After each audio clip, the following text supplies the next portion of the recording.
ধর্মনিরপেক্ষতা, এই ধর্মনিরপেক্ষতা থাকবে কিনা, ভারতবর্ষের আগামীতে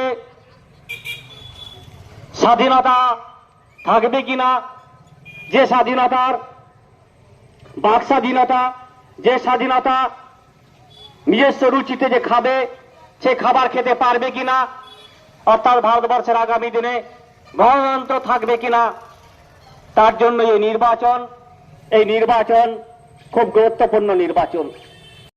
all India lawyers union Birbhum জেলা কমিটির পক্ষ থেকে বাম কংগ্রেস জোটের প্রার্থী মিল্টন রশিদের সমর্থনে রামপুরহাট 2 নম্বর ব্লকের হাসুন তেমাথায় একটা সভার আয়োজন করা হয়।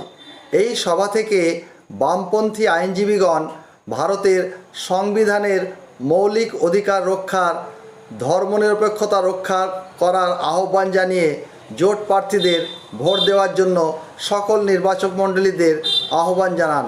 সভায় বক্তব্য রাখেন জেলা সম্পাদক অ্যাডভোকেট সুপ্রতিম ব্যানার্জি, রাজ্য কমিটির সদস্য advocate Kamal Hasan, advocate Alok Chatterjee, advocate Amarnath Mukherjee, advocate Ataur Rahman.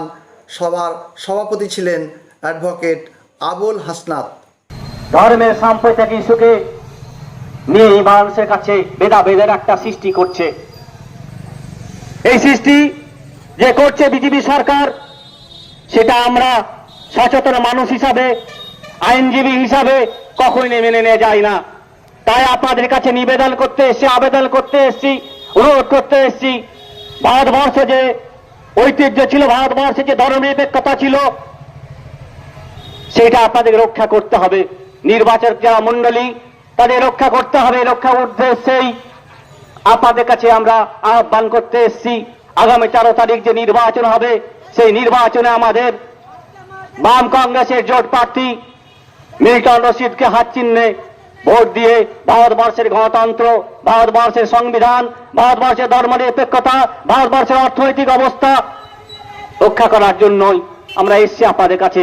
নিশ্চয় আমাদের কথা আপনারা শুনবেন।